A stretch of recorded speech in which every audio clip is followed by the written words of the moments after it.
Les secrets d'une langue. Le mot arrobase, un terme tout récent, en tout cas tout récemment revenu à la mode avec l'explosion du courrier électronique sur Internet. Arrobase, ce petit signe si particulier formé d'un A en minuscule encerclé d'un rond ouvert. Plusieurs origines circulent, mais la plus séduisante fait remonter arrobase à un mot utilisé en espagnol et en portugais.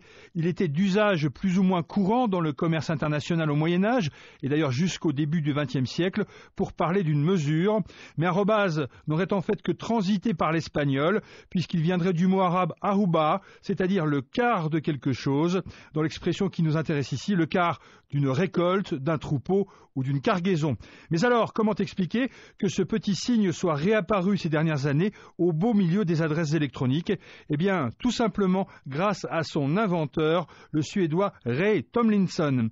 Il a longtemps cherché comment séparer le nom de la personne de celui du serveur, comme disent les spécialistes, ce qui permet l'envoi des messages électroniques.